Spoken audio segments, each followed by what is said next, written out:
आणि आज आपण छान स्नेहभोजनाला जमलेलो आहोत. इथे छान गुढी उभारलेली आहे आणि इथे राधासागर उभारलेली आहे. राधा खूप छान दिसतेस. थँक्यू. पारंपरिक वेशात आणि छान नऊवारी साडी सगळी आपल्या मराठमोळ्या वेशभूषेत आलेली असते. त्यामुळे छान दिसतेस. काय किती वेळ लागला नटायला आणि काय सांगते? फार नाही वेळ लागला कारण पॅन्ट सारखी नुसती घातलेली आहे आणि पदर लावलेला आहे. पण मला आवडतं म्हणजे आता गुढीपाडवा आहे सो मराठमोळा लुक करावा. तर काय साड्या अशाच नेसल्या जातात मग म्हटलं नऊवारी साडी काहीतरी वेगळं.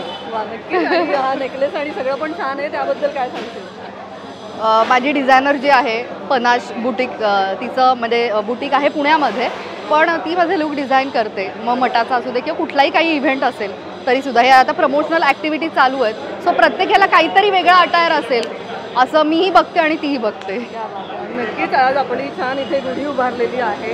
गुढीपाडव्याचं निमित्त आहे आणि आपण सगळेच स्नेहभोजनाला जमलेलो आहोत. सुशीला सुजितची सिनेमाच्या निमित्ताने. तर एकंदरच आज सगळे कलाकार एकत्र भेटलेले आहेत. ते कुठेतरी एक छान गेट टुगेदर पाहायला मिळत आहे. तर काय सांगशील आजचं हे वातावरण कसं आहे?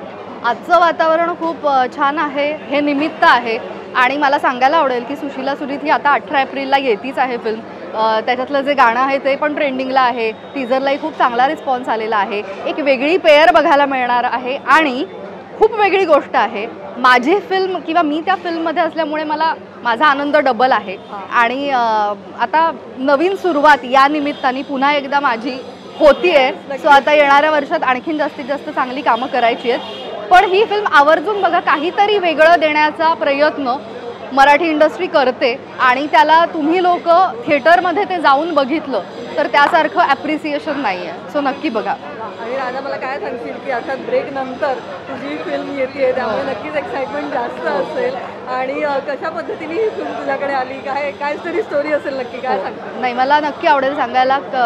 प्रसाददा स्वप्नील आणि मंजूताई म्हणजे प्रसाददा आणि मंजूताईसोबत मी चंद्रमुखीमध्ये काम केलं होतं. पण ते इतके गोड आहेत दोघं की ते प्रत्येकाचं हे लक्षात ठेवतात. म्हणजे ते जे काम केलं होतं ते त्यांना आवडलं असेल की नाही मग आपण हा रोल राधाला विचारूयात का मग तू करशील का म्हणजे हे मंजूताईंनी विचारलं तर ते मला इतकं छान वाटलं. कारण there are options always options असतातच पण तरीसुद्धा एखाद्या आर्टिस्टबद्दल हे आपुलकी वाटणं किंवा कुठेतरी तो विश्वास वाटणं हे खूप मला असं वाटतं की यासाठी मोठं मन लागतं जे त्यांच्याकडे आहे. सो आणि आपण त्या टीमचा भाग आहोत सो आपल्यावर पण ती जबाबदारी असते की नाही काम चांगलं झालं पाहिजे.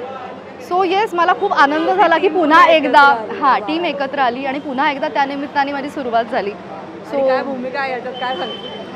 भूमिका म्हणजे मी आत्ता काहीच नाही सांगणार कारण प्रत्येक कॅरेक्टर जे आहे ना तर ते इतकं काय म्हणतात प्रत्येकाची गोष्ट आहे आणि त्या दोघांची मेन गोष्ट आहे. सो ती सिच्युएशनच इतकी विचित्र आहे की त्या सिच्युएशनमध्ये दोघं अडकलेत तर ते दोघं कोण असतील मग काय होईल मग तिथून ते बाहेर निघण्याचा प्रयत्न करतायत का मग आता अमृता आणि कश्मीर मग हे सॉन्गमध्ये आहेत मग बाकी आणखीन काय काय घडणार आहे फिल्ममध्ये. सो हे सगळं इतकं इंटरेस्टिंग आहे तर ते तुम्हाला पिक्चरमध्येच कळेल पिक्चरमध्येच कळणार आहे. राधा काही सांगणार नाही. नक्कीच पण अर्थात या सिनेमाचा महाग होताना नक्कीच बऱ्याच स्पेशल गोष्टी अशा घडल्या की प्रसाद स्वप्नील यांनी एक कंपनी एकत्र फॉर्म केलेली आहे आणि बरेच जण एकत्र पहिल्यांदा काम येत आहेत. तर हे किती स्पेशल असणार आहे आणि या टीममध्ये काय इतकं तुला वेगळं वाटतं? काय होतं ना म्हणजे मराठी इंडस्ट्रीमध्ये खूप चांगली चांगली लोक आहेत पण जे असं असतं ना की इंडिव्हिज्युअली काम करण्यापेक्षा आपण सोबत येऊन काम करू तर ते जास्त वर्क होतं मला असं वाटतं.